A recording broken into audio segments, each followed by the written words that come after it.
we are inviting all of you to join us in our virtual Dawn Watch meeting at 4 a.m. and Sunset Prayer meeting at 6 p.m. daily, hosted by Reverend Dr. Alex C. Nozuelo. Let Jesus Christ change your life. Be blessed with His words of encouragement.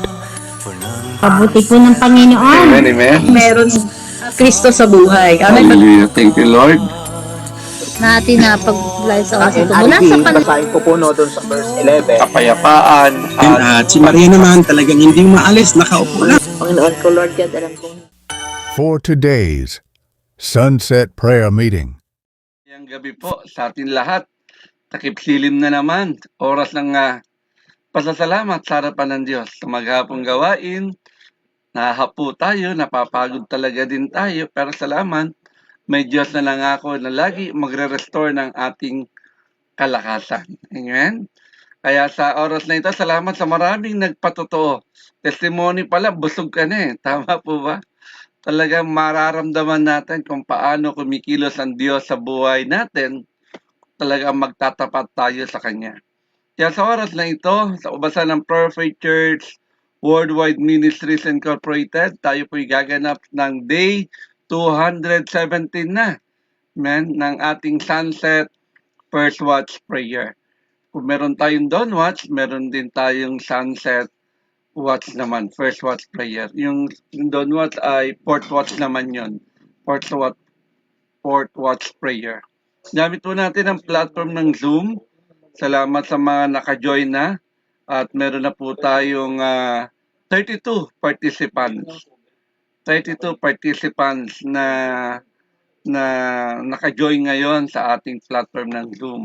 At salamat din sa ating mga tigapanguna dahil sa kanilang kapahintulutan na magamit natin ng social media. Kaya nakikita na po natin unti-unti na nakakargahan yung ating TikTok, yung ating YouTube. Okay? At salamat sa buhay ng ating spiritual director, Bishop Rosem Nasuelo. Naka-FB live streaming na po tayo kasama kay Pastora Glory. July 6 na po ngayon, 2026. At napakaganda po ng ating topic, God's Promises, pangako ng Diyos, okay? An anchor for our soul. Talagang dapat natin itong panghawakan. Okay? At tinatawagan na po natin ang gagamitin tigapagayag ng salita ng Diyos. Walang iba kundi si Reverend Dr. Joanna Amante Gulani. Next, your turn. Amen. Sa mapagpalang gabi po sa ating lahat. Praise God. Narinig po ba ako? Loud and clear na. Amen. Loud and clear. Thank you po sa Panginoon. Tayo po ay magbukas sa ating kasulatan sa banal na Biblia ng ating teksto sa aklat po ng Hebreo chapter 6 from verse 13 hanggang 20. Hebrews chapter 6 verse 13 to 20. Ganito po ang nakasaad. Sapagkat nang mangako ang Diyos kay Abraham, sumumpa siya sa kanyang sarili, yamang wala ng sino mang makakahigit pa na kanyang mapanumpaan. Sinabi niya, tiyak na pagpapalain kita at ibibigay sa iyo ang maraming angkan. At sa ganoong mahabang pagtitiis, tinanggap niya ang pangako. Sapagkat sumusumpa ang mga tao sa sino mang nakakahigit at ang sumpa ang siyang nagpapatibay sa mga sinabi nila at nagbibigay wakas sa bawat pagtatalo. Gayun din lalong higit na ninais ng Diyos na ipakita ng may kasaganaan ng hindi pagkabago ng kanyang layunin sa mga tagapagmana ng pangako. Ito ay kanyang pinagtibay sa pamamagitan ng isang sumpa. Verse 18. Sa pamamagitan ng dalawang bagay na hindi kailanman nagbabago, hindi maaari para sa Diyos ang magsinungaling sa pamamagitan ng dalawang bagay na iyon. Ginawa niya ito upang tayo ay magkaroon ng matibay na kalakasan ng loob ng mga lumalapit sa Kanya upang manangan sa pag-asang inilagay niya sa harapan natin. Hindi ka Ito nalubak? ang ating pag-asa na katulad ng isang akala ng ating kaluluwa ay matatag at may katiyakan. Ito ay pumapasok doon sa kabilang dako ng talim. Last verse, dito pumasok si Jesus bilang tagapanguna natin para sa ating kapakinabangan na maging isang pinakapunong saserdote magpakailanman ayon sa uri ni Melchizedek. Tayo po ay manalangin. Salamat po o Diyos sa hapong ito. Tunay kang mabuti tapat hindi nagbabago. Patuloy po namin inaangkin Lord God, ng iyong mga pangako ng pagsama, Lord God, pangako na hindi pag-iwan, Panginoon. At dalangin po namin, Lord, na sa gabing ito maranasan po namin patuloy ang presensya mo, na siyang umaaliw, nagpapalakas, nagbibigay ng kagalakan, Panginoon, at kakayanan.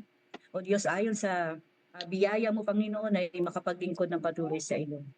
Dalangin po namin, Pangunano po ang gawain ito. Wala po ibang maitaas, hindi kami, kundi ikaw lamang po, Panginoon Jesus. Salamat po, Holy Spirit, be with us. In Jesus' name we pray. Amen and amen. So, isang pinagpalang gabi po sa ating lahat. Sa pangalan po ng ating Panginoong Jesus, maging sa ating mga tagapanguna po, Bishop Ross Mabiglo, Pastor Alex, Pastor Bing, Pastor J, at sa lahat po ng mga Council of Servants, mga kamagagawang pastors, PME at chapter workers. Maging po sa mga kapatid po natin na hindi man makapasok sa Zoom, ay nanonood po sa ating live via Facebook at ngayon po ay meron tayong TikTok. Amen. Purihin po ang Panginoon sa mga bagay po. Yan. Tunay na hindi po natin pwedeng limitahan o ikahon ang salita ng Panginoon. Amen. Po. At salamat po sa Panginoon. Bago po ako mag-preach, ay nagpapasalamat din po ako sa Panginoon dahil sa kagalingan po. Dahil nung nag-meeting kami nung Saturday, masama na po yung pakiramdam ko noon. At salamat po sa Panginoon. Ngayon may boses na ako. Dahil hindi dapat po ako ang preacher, dapat po si Pastor Boy, pero may urgent nalakad po siya sa Manila. Kaya sabi ko, sige Pastor, sasaluhin na lang kita. Dahil praying na kayo na umaga na sana ay ma-restore yung boses ko. At salamat po ngayong hapon bago po ako mag-preach ay medyo okay na po yung aking nalalamunan. Salamat po sa Panginoon sa biyayang kagalingan na ipinagalubos sa atin ng Panginoon. Amen. Kagaya po ng sinabi ng ating Senior Pastor, Reverend Dr. Alex, ang topic po natin ngayong gabi ay God's promises anchored for our souls. Amen. So kinuha po natin yan yung ating nabasa kanina sa verse 19. Sabi niya, itong ating pag-asa na katulad ng isang angkla ng ating kaluluwa ay matatag at may katiyakan. Amen. So yung mga pangako daw po ng Panginoon. Bago po yon, bago pumasok doon, kanina po nagtatanong ako sa sarili ko, ano ba ibig sabihin ng anchor o ng angkla?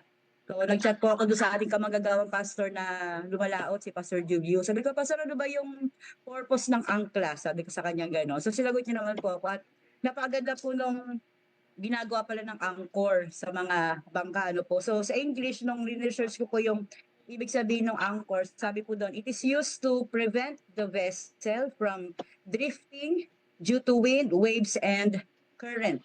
Amen? So yung angkla pala ginagamit siya ng mga sasakyang pandagat para po maiwasan na sila ay maanod. Amen, ng malakas na hangin, malakas na current, tsaka malakas na alon. So kung titignan po natin yung mga pangako po ng Panginoon, amen, na nagbibigay pag-asa sa atin, sabi ko daw po ay angkla ng ating kaluluwa. Ibig sabihin yung mga pangako po ng Diyos sa atin, amen, yung anchor po ng ating kaluluwa, sabi doon, it prevent us from drifting. Amen. So hindi po tayo natatangay agad-agad ng mga problema, siliranin. Amen. Kapag taglay po natin yung mga pangako galing sa Panginoon. So para po tayong sasakyang pandagat na matibay po o nakabaon yung angkla. Amen. Bagamat mapansinin po natin bakit kailangan ng anchor yung mga bangka. Kasi yung sitwasyon po ng tubig sa dagat ay hindi po siya stable. Tama po ba? So, pwedeng every now and then magpalit yung current, amen, magkaroon ng malakas na hangin, magkaroon ng malakas na alon. Amen? So, ganoon din po sa ating buhay, mga kapatid sa Lord. So, binigay po ng Diyos yung kanyang mga pangako sa atin para hindi po tayo ma-drift o hindi po tayo basta-basta matangay. Amen, o mga alalahanin. Amen, yung ating mga sitwasyon. Sa ganun po ay makapanatili po tayo sa kanyang harapan. Kaya nagpapasalamat tayo sa Panginoon kasi sobrang dami po ng pangako sa atin ng Panginoon. Babasahin po natin yung kanyang mga startup from Genesis to Revelation.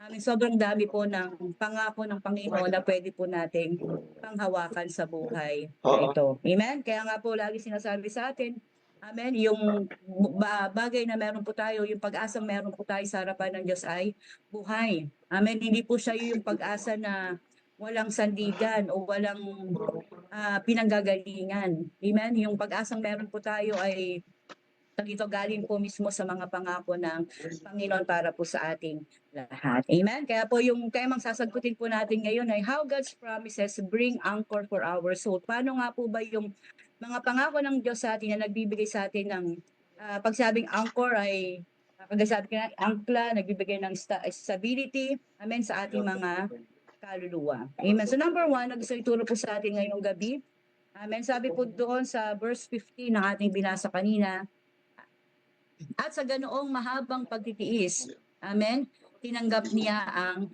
pangako. Amen. Ang tinutukoy po dito ay si Abraham. Kung mabasa po natin yung 13, sabi doon, sapagkat ng mga ang Diyos kay Abraham, sumumpa siya sa kanyang sarili niya, mang wala ng sino mang makakahigit pa na kanyang mapanumpaan. Sinabi niya, tiyak na pagpapalaan kita at ibibigay sa iyo ang maraming angkan. Sa verse 15, sabi doon, sa ganoong mahabang pagtitiis, sinanggap niya ang pangako. Amen. So, alam naman natin yung story po ni Abraham. Amen. 25 years bago niya natanggap yung pangakong anak ng Panginoon sa kanya. Pero ang nakakatuwa po doon is kahit gaano katagal naghintay at nagtiis ng mahabang panahon si Abraham, nakita po natin na ang pangako po ng Diyos lagi ay tiyak. Makakaasa po tayo na ito ay paggaganap ng Amen. Panginoon. Amen po ba? So, 25 years. Lagi ko nga sinasabi, ikaw, 3 buwan ka pala naghihintay, naiinip ka na.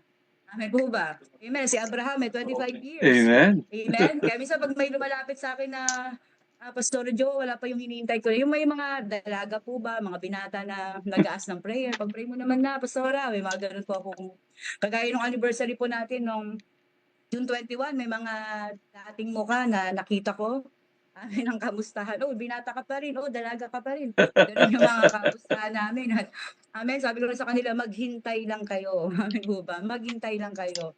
Amen. Talagang kapag yan ay kalooban ng Diyos, pangako ng Diyos ay ipagaganap ng Panginoon. Amen po ba? So, number 1 na gustong ituro po sa atin ng Lord, based po doon sa verse 15, sabi doon, God's promises form the unshakable foundation of our faith and hope. So, yung God's promises po, yung mga pangako po ng Diyos, ito po yung nagiging foundation para yung ating pong pananampalataya ay maging unshakable. Wow, sarap ano po? So pag meron po tayo, taglay po natin ang mga pangako ng Panginoon. Amen, there is stability. Amen, it provides stability para po sa ating mga pananampalataya. Yung hope po natin, yung faith natin sa harapan ng Diyos ay nagiging firm. Amen. So kahit na may mga pagsubok tayong pinagdadaanan sa harapan ng Panginoon, naniniwala po ako na lahat tayo ay dumaraan from time to time. Pwede magkakaiba lang po ng degree. Amen. Ng lalim o lawak ng mga bagay na ating kinakaharap. Pero alam ko pong lahat tayo ay dumaraan sa mga bagay na yan. Ang masarap po ay taglay po natin ang pangako ng Panginoon. And God's promises are enough. Amen. Para tayo ay magkaroon ng tunay na kapayapaan. We can rest assured. Amen. Sa mga pangako ng Panginoon. Amen. So yung mga pangako po ng Diyos, ito yung pundasyon. Amen. Ng ating unshakable faith and hope. Amen po ba? So it provides stability in all kinds of circumstances na pinagdaraanan po natin ngayon. Amen. So the more na pinag-aaralan po natin yung kanyang mga pangako, the more we dig in sa mga pangako po ng Panginoon. Amen. The more na yung ating hope tsaka yung ating faith ay na-stabilize. Amen. So nagiging firm. Amen. Kung dati nga, sabi ko nga po sa inyo noon, nung bago-bago po kaming Kristyano, kapag wala na kaming kape asukar, nasa-shatter na po kami para bang, parang ang hirap na ng buhay, parang ngayon, parang ganun, di po ba, pag walang ulam, kapag wala nang, tumutunog na yung palabigasan namin, para bang, kinakabahan ka na, di po ba? Pero nalang niyo po nakaraan, natuwa ako, dumalaw ka na Pastor, kasi after nung meeting namin, nung Sabado, kasi noon, naranasan po namin na 1 year walang kuryente. Amen. Talagang biyaya ng Panginoon, paano kami nag-survive sa ganong klaseng environment. Nag-aaral yung mga kapatid ko. Amen. Pero wala kaming kuryente for a year. Pero ngayon natutuwa po ako sa Panginoon kasi ang bill nila sa kuryente ay 17,000. Amen. Pero dito wala na yung pakiramdam na baka maputulan tayo, baka yung dito sa Tikapua, wala na pong ganon. Kasi napakabuti po ng Amen. Panginoon. Amen. So from being yung panahon na naranasan po namin na nawalan po kami ng kuryente, pero ngayon sa biyaya ng Panginoon, magkano lang po ang bill namin noon. Amen. Naputulan kami ng kuryente, pero ngayon sa biyaya ng Panginoon, sabi ko kay Pastor Ortiz, nagpapala kayo ng Panginoon. Sabi ko gano'n, kasi kaya niyo na magbayad ng 17,000 na kuryente sa biyaya ng Panginoon. Amen. Kaya nga po, pwedeng, nasa mahirap tayong sitwasyon ngayon, pero tatandaan po natin na laging may pangako ang Panginoon may sa bawat sitwasyon ng ating mga buhay. Noon kapag pag walang pera, ang unang naiisip namin noon ay Bombay. Sino po yung nakaranas dito na mangutang sa Bombay? Kami noon 5 po yung Bombay namin. Pero salamat sa Panginoon kasi lahat yun ay pinag-graduate kami ng Panginoon. At ngayon ay kapag meron pangangailangan, amen, dati ang unang iniisip mo kanino ka manghihiram, kanino ka mangungutang. Amen? Amen. So, dati naranasan po namin yung 5 yung Bombay. Pag bitin doon sa isa, kukuha doon sa isa. Ganun lang po, ginajagel lang yung pangungutang sa Bombay. Pero alam niyo po, nung pinalaya kami doon ng Panginoon, salamat po sa Diyos dahil never na po namin naranasan ang mangungutang. Amen? Kasi yung Amen. pangako ng Diyos that He is our shepherd. The Lord is our shepherd. We shall lack nothing. Naranasan po namin yan sa bigaya ng Panginoon. Na sa bawat pangangailangan, laging taglay yung pangako ng Panginoon na siyang nagpupuno, amen, na siyang tumutugon sa ating mga pangangailangan. Kaya nga po kung sabi ko nga madalas hindi lang dapat natin naririnig yung salita ng Diyos o yung mga pangako ng Panginoon. We need to dig. Amen. Talagang huwag kang titigil hanggat hindi siya nagiging buhay. Amen. Sa puso mo na kapag dumating yung ganito pagkakataon, magkaroon ka ng matinding karamdaman at hawak mo yung pangako ng Panginoon na He is our great healer. Amen, yung hindi ka magkakaroon ng pangamba at pag-alinlangan. Kasi nakatitiyak ka sa puso mo, buhay ang pangako ng Panginoon sa puso mo Amen. na ang Diyos ay tunay na nagpapagaling. Amen, He is not bounded.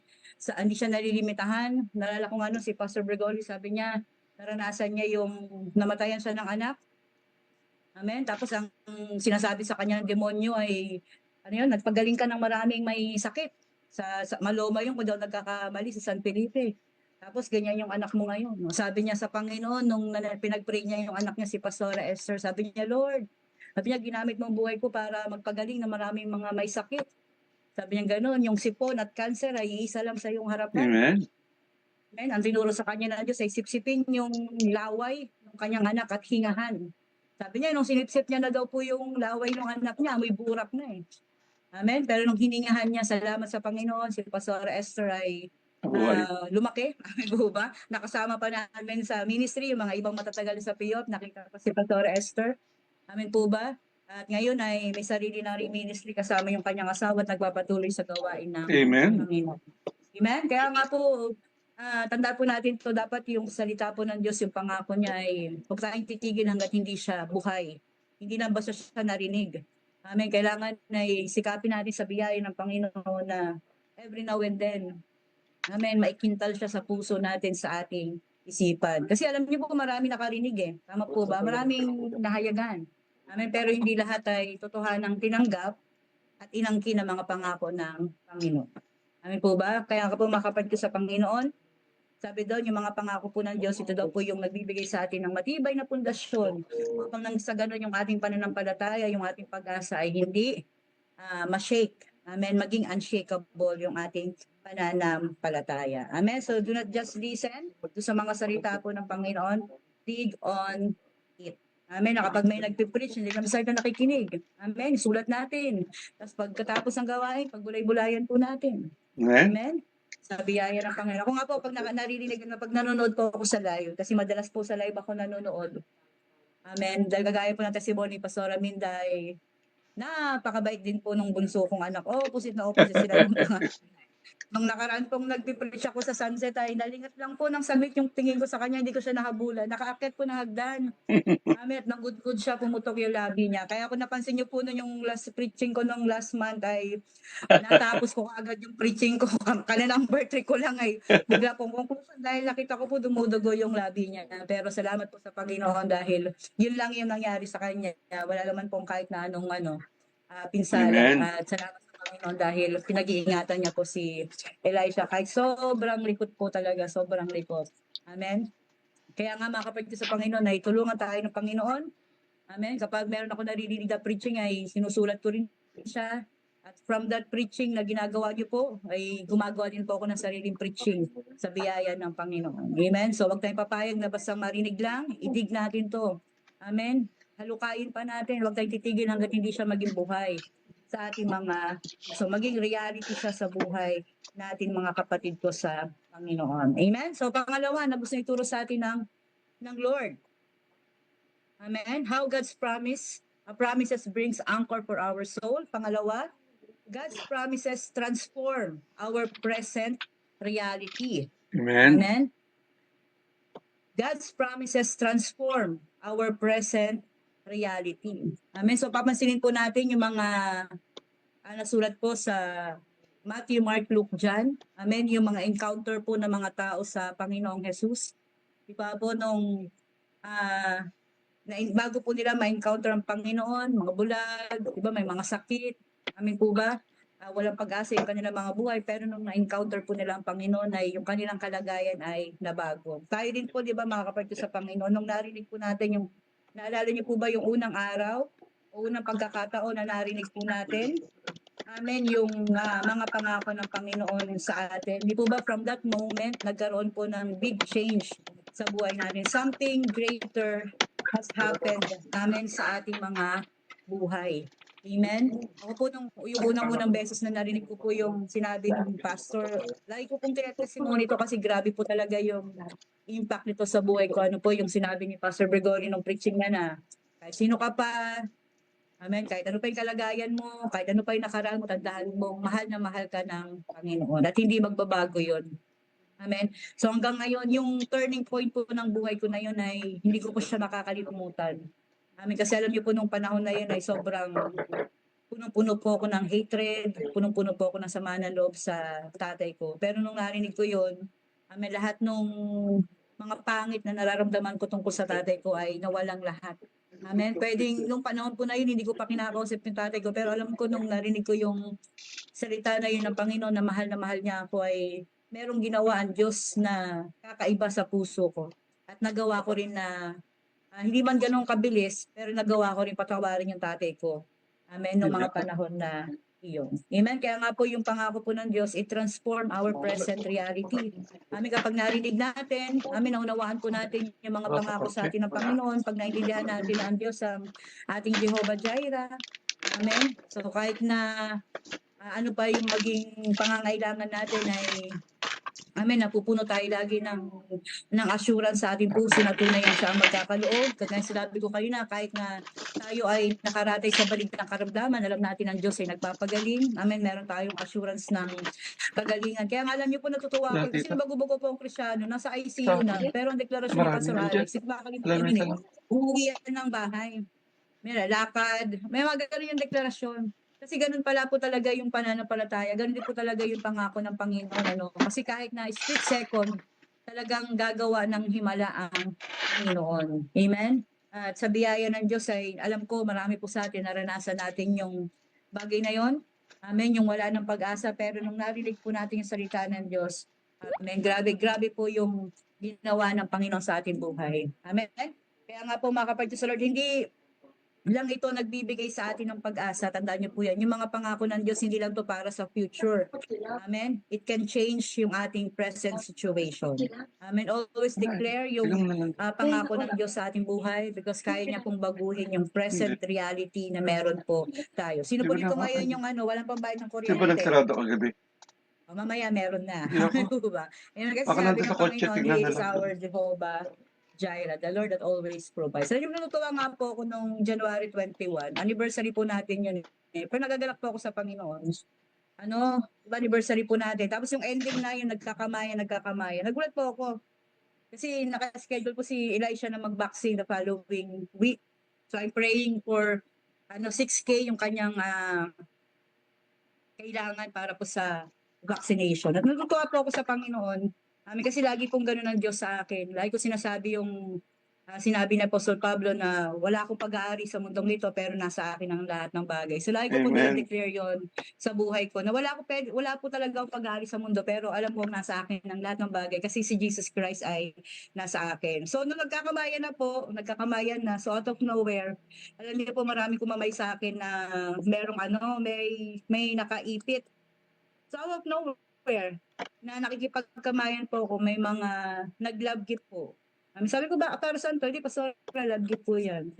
Nung umuwi po kami, pinagpapray ko po yung mga taong nakikamay sa akin ng mayroong blessing. Alam niyo po yung kailangan ni Elisha na 6K ay pinuno po ng Panginoon doon sa araw po na yon ng June 21. So out of nowhere, may mga kumamay lang po na mga familiar faces, mga dating kakilala, mga lakas sa ministry. At nagulat po ako na yung pinagpe-pray ko pong kailangan ni Elisha for vaccine ay pinrovide po ng Panginoon. Kaya sobrang mabiyaya po ang ang Diyos. Amen? So, yung that time, wala po akong hawak para sa vaccination ni Elisha.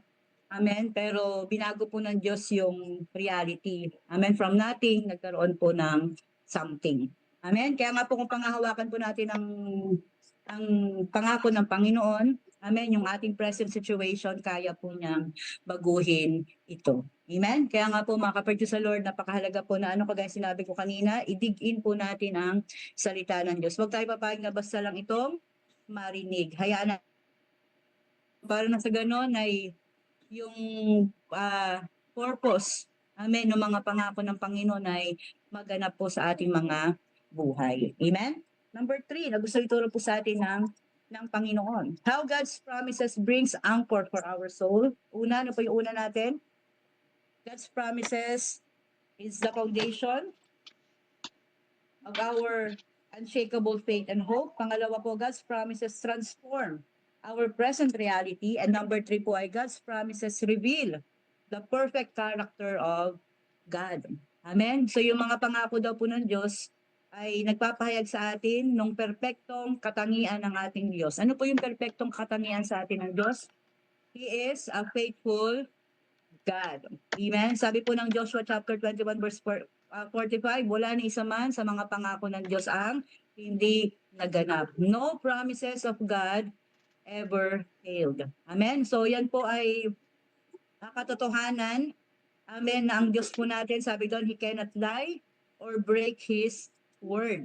Amen? Yung mga pangako niya po na ito ay nagpapatunay na hindi po siya nagbabagong Diyos, hindi siya nagsisinungaling, at hindi niya binabali yung kanya mga pangako sa buhay ng bawat isa. Kaya sa ganung paraan po ay nakatitiyak po ang bawat isa sa atin. Amen? It gives our heart, our mind, yung confident assurance, amen, na tunay nga pong maasahan natin ang bawat pangako po ng Panginoon ay tiyak na maaasahan. Amen po ba? So yung character po ng Panginoon na faithfulness, God's faithfulness guarantees His promises. Dahil tapat siyang Diyos at character niya po yun, yung pagiging tapat, makatitiyak din po tayo na yung kanya mga pangako ay mangyayari. Amen po ba? Kaya nga nung naalala niyo po yung a year bago po maganap yung pinangako ng Diyos kay Abraham na si Sarah ay mabubuntis, nung narinig niya yon na pinag-uusapan ni Abraham tsaka ng Lord ay tumawa siya. Amen po ba? Kasi para kay Sarah, imposible. Di po ba? Pwedeng sa atin din po minsan na meron tayong ganong reaction or meron tayong pag-aagam-agam na talaga ba Lord, mangyayari ba talaga? Amen, mangyayari ba talaga Panginoon? Pero dahil ang Diyos po natin ay faithful, amen, kahit pa sa tingin natin ay napaka-imposible, amen, ng ating kalalagay na sitwasyon, amen, makakaasa po tayo, magaganap yung bagay na pinangako niya sapagkat siya ay tapat. Hindi dahil sa tayo ay tapat, amen, kundi dahil tapat ang Panginoon. Amen, hindi dahil napiplease natin ang Lord, kundi talagang nature niya, amen, na ipaganap yung kanyang pangako. Kasi papansinin niyo po yung mga lingkod niya, hindi rin naman perfecto tama po ba? Amen, si Abraham, di ba, naging impatient siya. Amen? Maraming sa mga lingkod ng Panginoon, ipinahayag sa atin ng Diyos yung mga nagawa rin nilang pagkukulang at pagkakamali sa Panginoon. Pero hindi nabago yung nature ng Panginoon ng pagiging tapat. Amen? Kaya madalas sinasabi po natin na, tawag dito, kahit hindi kami tapat, Panginoon, salamat. Parang kagaya sinabi kayo ni Brother Neil, hindi daw siya nag-OT, hindi daw siya, normal na tao lang daw siya doon. Normal na tao lang daw siya doon sa company, pero tinasan siya. Ay, pangako ng Diyos sa mga anak niya yun, di ba hindi tayo magiging buntot, tayo ay nasa tuhan, hindi tayo ba tayo sa ilalim, tayo nasa ibabaw. Yung pabor ng Diyos, sabi niya, nasa kanyang mga anak Kaya kahit hindi siya mag-overtime, normal na tao lang siya. Amen, yung pabor ng Diyos ay kanyang nararanasan. Pangako po ng Diyos sa atin yun Kaya dapat hindi tayo magtataka kung maranasan natin yung mga bagay na yan. Amen po ba? Yung dapat, yung isa yung mapipili, pero ikaw yung pinili. Amen, pabor po ng Diyos yan. Pangako po yan ng Panginoon sa kanyang mga lingkod. Amen po ba? Kaya nga po yung unchanging nature and character of God upholds every promises that He makes sa buhay po natin lahat. Amen? Dahil po, kagaya sinabi ko po kanina, di po ba kapag merong taong nangako sa atin o nagsabi sa atin ng isang bagay, ano po yung tinitingnan natin? Yung kahit gaano kaganda yung pangako niya, pero kung sira yung integridad niya, maniniwala ka ba dun sa pinangako niya? Hindi. Di po ba? Amen. Kagaya sinabi ko po kanina, yung ano po, may mga Bombay po kami. Kung bakit marami kami yung Bombay, kasi ang term po ng mga Bombay, kala mama ko, good payer, good payer. Amen po ba? Ibig sabihin, nakakakuha sila mama ko noon ng pabor sa mga Bombay kasi nga, hindi sila nasisira dun sa kanilang hulog, parang gano'n. So parang gano'n din po sa harapan ng Panginoon, di po ba? Bakit matibay na sandigan ng ating kaluluwa, ng ating pag-asa, ng ating pananampalataya, yung salita ng Diyos? Kasi ang nangako mismo, hindi tao, kundi ang Diyos. Amen. Amen. Kapag yung tao nangako sa atin, ang unang titingnan mo, yung Papasok. credibility ng taong nagsasalita. Tama po ba? Amen. Kahit gaano kaganda yung sinasabi niya sa iyo, pero sa iyo, sira yung credibility niya, hindi ka maniniwala dun sa kanyang sinasabi. Tama po ba? Pero ngayon, pinag-aaralan po natin, yung bawat pangakong sinabi sa atin ng Panginoon ay maaasahan natin tiyak at totoo at magaganap nga po sa panahong itinakda ng Diyos sapagkat ang Diyos mismo ang nangako. Amen? At dahil tapat ang Diyos, amen, makakaasa tayong gagawin niya anuman yung bagay na kanyang ipinangako po para sa ating lahat. Amen? Kaya nga mga kapatid sa Panginoon, ilan pa bang pangako? Meron po ba kayo ginagawa? Kasi ako meron po ako yung every year na faith declaration. Amen. Every year po yun, hindi nawawala yun sa aking Bible. Amen. Nakasulat lagi yun sa aking devotion notebook. Amen. Yung aking faith declaration. At sa biyaya ng Panginoon ay marami nang i-check. Kasi yearly ay nadadagdagan. Amen. At salamat dun sa katapatan ng Panginoon sa buhay po ng bawat isa sa atin. Amen. Kaya nga po tanda natin mga kapatid sa Panginoon, bakit mahalaga na mapanghawakan po natin yung bawat pangako ng Diyos kasi nagbibigay po ito ng matibay na pundasyon para sa ating pananampalataya. Ano pa? Kaya nitong baguhin yung ating present reality from nothing to something. Amen. From being may karamdaman, pwede tayo instantly pagalingin ng Panginoon. Amen. Doon sa wala ay meron. Amen. Sa mahirap na sitwasyon ay gumagaan.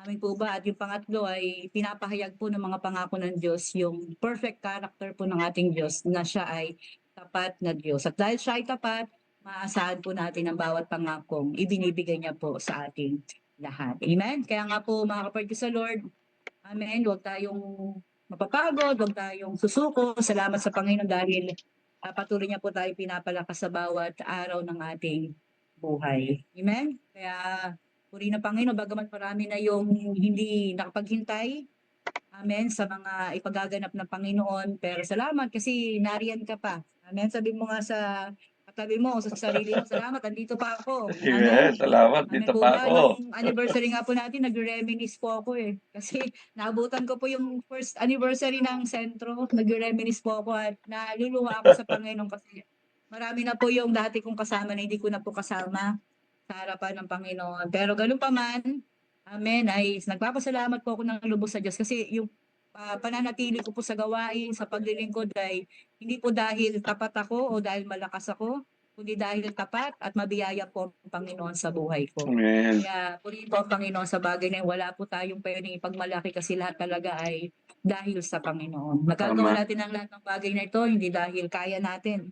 Kasi kung tayo lang, mga kapatid sa Lord, naniniwala ako, baka hindi ka tumagal ang isang buwan sa paglilingkod. Amen, kung tayo lang. Pero dahil kasama natin ang Diyos, buhay ang pangako ng Diyos sa ating lahat. Amen. Nakagawa po nating magpatuloy. Amen. Kaya nga po mananatili po tayo doon sa mga pangako ng Panginoon. Kagaya sinabi ko kanina, it brings stability. Hindi po tayo maanod. Amen. Gaano man kalaki ang alon, gaano man kalakas ang hangin, gaano man kalakas yung pressure ng current, amen, ay hindi po tayo matatangay sapagkat we are standing firm. Amen? Dahil ang nangako po ay tunay na tapat. Sabi po yan sa aklat ng Amen. Hebreo chapter 10 verse 23. Kaya sa bagay na yan, tayo na po ay manalangin. Pasalamatan na po natin ang Panginoon. Thank you, Lord, Lord. salamat po sa biyaya mo. Kung wala mga pangako mo, Lord, hindi po namin alam kung saan kami rin naroon. Salamat po sa buhay na pag-asa na ibinibigay nito sa amin. Nung sinabi mong ikaw ang aming Jehovah Jireh, salamat Lord Sa bawat probisyon, malaki man o maliit ay pinapasalamatan po namin. Nung sinabi mo, pangako mo ikaw ang Diyos na magpapagaling sa amin. Thank you, Lord. Sa lahat ng mga kapatid na ibinangon mo sa balig ng karamdaman, sa lahat ng mga himalang naranasan namin mula sa iyong mapagpalang kamay. Nung sinabi mo, Lord God, na ikaw yung aming Jehovah Shalom, ang nagbibigay sa amin ng perpektong kapayapaan. Salamat, Lord. Dahil sa kabila, Lord, ng mga bagay na nangyayari sa mundong ito, sa aming paligid, Lord, masarap ang tulog namin sa gabi. Meron kaming kapayapaan perpekto dahil sa iyo, Panginoon. At kung bakit kami nakakapagpatuloy, O Diyos, sapagkat nangako ka, Lord God, ng buhay na walang hanggan, Panginoon. Maraming salamat po, Ama, napakabuti mo sa aming lahat. Kaya dalangin po namin, Lord God, sa mga kapatid namin na nanghihina, dahil sa kanilang sitwasyon, pinanghihinaan ng loob, dalangin po muli mo silang palakasin. Lord, sa mga kapatiran po may karamdaman, Lord God, muli mo silang ibangon at pagalingin. Salamat po, Ama. Ang lahat ng ito ay binabalik namin sa iyo. Tunay kang mabuti at tapat sa aming mga buhay. Salamat po. Ang papuri ay laging sa iyo. Sa pangalan ni Jesus. Amen and amen. Amen. Amen. Salamat Praise po. God. Maraming salamat, Reverend Dr. Joanna Amante Gulani. Sana paagad kapahayagan ng salita ng Diyos. Pamilyar na tayo sa salitang angkor o angkla, no? Ng barko o ng bangka. Okay, dahil tunay talaga na dapat mapansin natin ang kahalagahan nito. Lalo na kapag dumarating ang mga malalakas na bagyo sa buhay natin. Minsan kapag payapa ang dagat, payapa ang panahon, walang problema, madalas hindi napapansin itong angkor o itong angkla. Hindi nakikita yung gamit niya dahil wala namang malakas na hangin para tangayin yung bangka o barko. Pero pag dumarating na itong malalaking bagyo na ito, talagang yan ang magsasabi sa atin. Dapat ang buhay natin ay nakaangkla sa ating Panginoong Hesus. Tama po ba? At narinig din natin mga kapatid ko sa Panginoon, lahat naman talaga tayo dumaranas ng mga bagyo. Ano yung mga bagyo na yan? Mga problema sa pamilya, sakit, kabiguan, pagkawala ng trabaho, mga pinansyal na pagsubok, dumarating tayo dyan. Maging sa ating spiritual na pakikipagdigma. Tama po ba? Spiritual battle. Kapag dumating ang mga ito, paano ba nga tayo makakapanatili? Okay, na matatag. Kaya kailangan makita natin yung angkor. Tama po ba? Kasi maraming tao ngayon umaasa lang sa kanilang pera, sa kanilang posisyon, sa kanilang kakayahan. Pero lahat ng yan, kapatid, mawawala. Okay? Kaya yung panulat sa aklat ng Hebreyo, para ito sa mga mananampalataya na talagang dumaranas sa mga matitinding pag-uusig. Okay? Mga nakakaranas ng mga bagay na para bagang humihinto sa takbuhin ng paglilingkod. Natutokso sila bumalik sa dati nilang pamumuhay. Maraming ganyan. Kaya naisulat itong pinag-aaralan natin sa aklat ng Hebreyo. Sabi niya, sa 6:19, we have this hope as an anchor for the soul, firm and secure. Yun pa lang talaga magsasabi na sa atin na ang mga bagay na talagang nagiging dahilan para lumayo tayo sa Diyos. Alam nyo, kung ano magpapabago nito ay ang kanyang pangako sa atin. Napakalaga, may pinanghawakan tayong pangako. Ang pag-asa natin ay nakabatay sa mga pangako ng Diyos. Yan ang ating matibay na angkla.